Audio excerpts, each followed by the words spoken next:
is because Jeff got a letter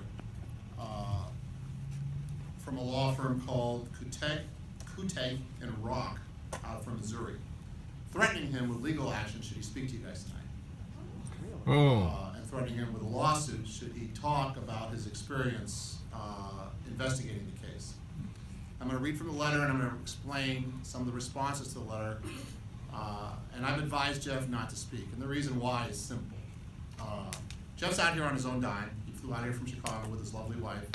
He came here fully intending to speak to everybody here and make a presentation about the truth behind the investigation. And everything that he was going to talk about is publicly out there. It's already out there in the public. It's either been search warrants who have been unsealed. Like if you went down to the county government center, you could look at the search warrants if you wanted to, if you had the numbers, and you had the time. Reported about in the various papers in town. Everything is out in the public. There were public hearings about this. There was a criminal case. There was a paper about the criminal case. And he came out here fully intending to do that, but he received this letter. And so he had to make a decision. Does he want to be involved in litigation because somebody has a lot of money and can sue him? Now, you can sue anybody you want. You may not win, but you can drive up their costs quite a bit.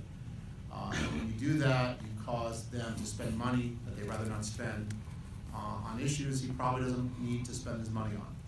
He felt obligated to come out here and hire me to speak to you because he knew a lot of people were going to come here, and he wanted to make sure he knew he wasn't blowing this off. He was taking it very seriously. He was more than happy to be here, and he's spending his time here tonight as evidence of that. This was not something he was trying to avoid. This was not something he was hiding from. This was something he was wanting to do. He talked to me. We go back a few years when I was from experience as a law enforcement, and I've advised him that it's probably best that he doesn't speak. The letter he got, I'll just read a little from it, then I'll explain some of it to you, just so you get the tone of it. And as a lawyer, I'll even translate it for you into English. Okay, it says, Mr. Berry, they could have called him Jeff, but they went the formal route. This firm represents C3 Capital Partners 2 LP and C3 Capital Partners 3 LP, the current owners of the Santa Clara Wastewater Company, SCWW. SCWW Senior Secured Creditor. We are recently informed that you have arranged to make a presentation regarding the criminal investigation, in quotes, related to the November 18, 2014 incident at SCWW's former wastewater treatment facility, located at 815 Mission Rock Road. They call that the facility. We cannot help but notice that you scheduled this presentation, also in quotes, to occur shortly before November 8th community meeting to be held by the Resource Management Agency Planning Division to discuss the proposed project and draft environmental document in connection with Renew Environmental LLC's application for a CUP permit to reopen the facility, and that you're using your prior position and presumably information you obtained while acting as an investigator for the Ventura County District Attorney's Office to promote the same. Okay, a couple things there. Okay, so they're saying basically, you have timed your presentation out here in Santa Paula with these lovely people to mess up our deal. If that's for me, I'm busy. Couldn't be farther from the truth. Jeff was invited to speak at this free community event months ago, long before any scheduled meeting related to any environmental review or public comment regarding the sale, purchase, or opening of any wastewater facility at 815 Mission Rock Road in Santa Paula. Whatever reason, the powers that be were scared of Jeff talking about the investigation and are, as you'll see, threatening him with legal action should he speak. Mr. Berry did not create, design, or organize this event. He came here at the invitation of the community. He's not being paid to be here. Matter of fact, he's spending his own money to be here. He has no pending book or movie deal that he's promoting. He came here just to be a good citizen and to explain to the people of Santa Paula the investigation behind that wastewater explosion. He did not take or have any evidence related to this or any other case he worked on during his employment at the Ventura County DA's office. This is his personal experience based on public record. He authored dozens of search warrants which have been previously unsealed or publicly available to anybody in this room who wants to go down to the government center and get them. And it's been widely reported in local media. letter continues. This letter, by the way, is written by a Mr. Greer S. Lang out of Missouri at this law firm. It says, it's clear that there is no legitimate reason for you to intentionally insert yourself into this process, and your sole reason for doing so is to intentionally interfere with Renew's ability to secure a CUP permit for the facility and its effort to reopen and operate the same. When a lawyer writes that, what he's saying is that, look, you're intentionally interfering in our contract, you're trying to destroy our deal, we're going to sue you, we're going to sue you, we're going to sue you. They don't say it that way, but that's what they're saying. Mr. Greer continues, you should be aware that in doing so, you are also injuring, intentionally or otherwise, those individuals who claim to have been injured as a result of the incident and the aftermath. The very people the District Attorney's Office sought to protect, as their right to restitution is expressly contingent upon Renew's securing the necessary permits to reopen or operate the facility. Whether that's true or not, I don't know, but in everybody else's experience, the truth doesn't seem to hurt many people who are looking for justice. They continue, have you checked the District Attorney's Office regarding your intended course of action and the information you intend to publicly disclose? I find that interesting because I'm also a former District Attorney's employee. I worked there from 92 to 2002. I have not sought their permission to speak here tonight. You know why? It's called the First Amendment. You don't have to ask people's permission to speak the truth. All right? The only time you could be in trouble is if you lie about things that defame people that cause the money. If you tell the truth, you're fine. That's what the First Amendment's all about. The very people, all of which you obtain, they're saying that all the information he's obtained that he's going to talk about tonight in the course of his work at the DA's office, which you undoubtedly were prohibited from taking with you after your employment was terminated. Well, his employment was not terminated. He retired. That's one. So that was false. He didn't take anything with him. It's not like he took any documents with him from the DA's office in his investigation material and recordings with him. He didn't do any of that. You're allowed to talk about your experiences and also about publicly available information. Not just Mr. Berry, but anybody in this room. They ask, have you spoken to them, that being the DA's office, about the fact that your actions will harm the very people that office is sought to protect? Now, you can tell by the reading of this letter that they're not worried about any other people, but for the people making this very large business transaction.